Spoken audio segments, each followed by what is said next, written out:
ଆଳୁ କଷା ପ୍ରସ୍ତୁତି ପାଇଁ କ'ଣ ସାମଗ୍ରୀ ନେଇ ଚାଲନ୍ତୁ ଆମେ ଦେଖିନେବା। ମୁଁ କିଛି ଲୁଣ ନେଇଯାଇଛି, ସିଝା ହେଇଥିବା ଆଳୁକୁ ନେଇଯାଇଛି, ଅଦା ରସୁଣ ପିଆଜ ପେଷ୍ଟ କରି ନେଇଛି, କିଛି ଟମାଟୋକୁ ଏଠି କାଟି ନେଇଯାଇଛି, ଗୋଟେ ପିଆଜକୁ କାଟି ନେଇଯାଇଛି, 2ଟି ତେଜପତ୍ର ନେଇଛି, ଏଠି ମୁଁ 5 ଫୁଟଣ ପ୍ୟାକେଟ୍ ଗୋଟେ ନେଇଛି, ହଳଦୀ ପ୍ୟାକେଟ୍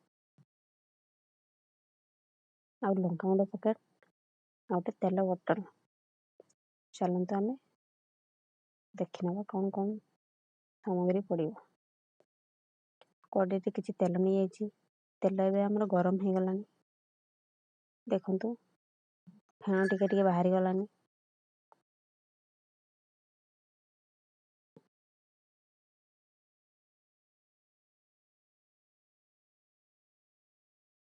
ଏବେ ଆମେ ରଖିଥିବା 5 ଫୁଟଣକୁ ପକାଇଦେଲୁ।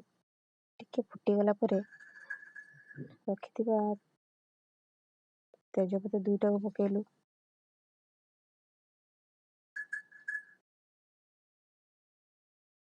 ଆମେ ଟିକେ ଭାଜିଦେବା।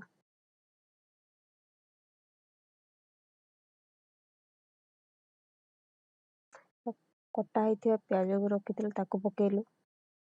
ପିଆଜ ଏବେ ଲାଲ ହେଲା ପର୍ଯ୍ୟନ୍ତ ତାକୁ ଭାଜିବୁ।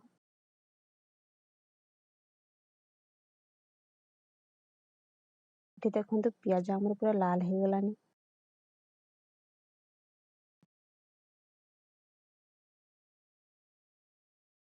ଏବେ ଆମେ ରଖିଥିବା ମସଲା ପେଷ୍ଟକୁ ପକାଇବା। ଆମେ ଟିକେ କଷିଦେବା। ତାପରେ ରଖିଥିବା ଯେଉଁ ଲଙ୍କାଗୁଣ୍ଡ ପ୍ୟାକେଟ୍, ତାପରେ ଲଙ୍କାଗୁଣ୍ଡ ଟିକେ ପକାଇଦେବା।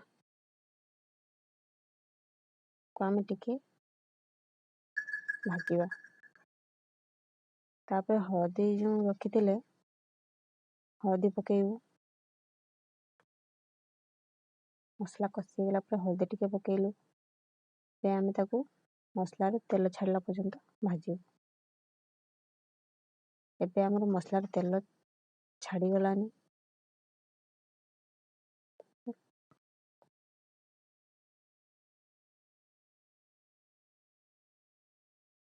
ଦେଖନ୍ତୁ ତେଲ ପୁରା ବାହାରିଗଲାଣି। କଟା ହେଇଥିବା ଟମାଟୋକୁ ରଖିଥିଲୁ ତାକୁ ପକାଇଲୁ। ଆମେ ତାକୁ ଟିକେ ଭଲ ଭାବରେ ମୋଇଲା ପର୍ଯ୍ୟନ୍ତ ଟିକେ ଭାଜିବୁ।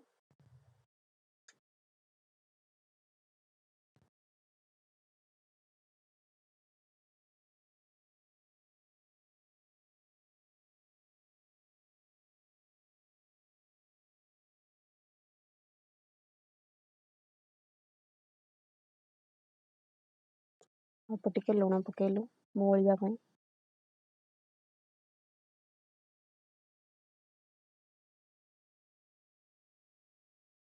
ଦେଖନ୍ତୁ ଟମାଟୋ ଆମର ଏଇଠି ପୁରାପୁରି ସିଝିଗଲାଣି। ପୁରାପୁରି ତେଲ ବି ଭଲ ଭାବରେ ଛାଡ଼ିଗଲାଣି। ମସଲାଟା ବି ଭଲ ଭାବରେ କଷା ହେଇଗଲାଣି। କଲର୍ ବି ବହୁତ ସୁନ୍ଦର ଆସିଗଲାଣି। ଏବେ ଆମେ ହାଲକା ଟିକେ ପାଣି ଢାଳିବୁ।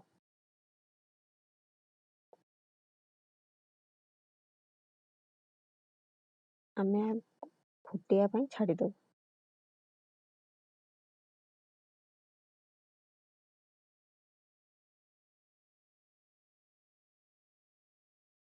ଆମର ମସଲା ବି ଭଲ ଭାବରେ କଷି ହେଇଗଲାଣି। ଏବେ ଆମେ ଯେଉଁ ସିଝା ଆଳୁ ରଖିଥିଲୁ ତାକୁ ପକାଇବୁ।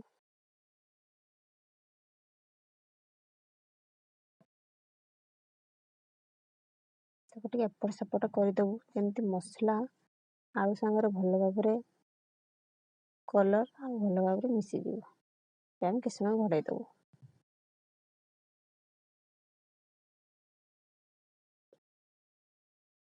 ଦେଖନ୍ତୁ ଆମର ଆଳୁର ଆଉ ମସଲାର ଭଲ ଭାବରେ ପାଣି ଟାଣି ନେଇଗଲାଣି। ଏବେ ଆମର ଆଳୁ କଷା ପ୍ରସ୍ତୁତି ହେଇଗଲାଣି। ଭିଡ଼ିଓଟା ଯଦି ଆପଣମାନଙ୍କୁ ଭଲ ଲାଗିଲା ଲାଇକ୍ ସବସ୍କ୍ରାଇବ୍ କରିଦେବେ।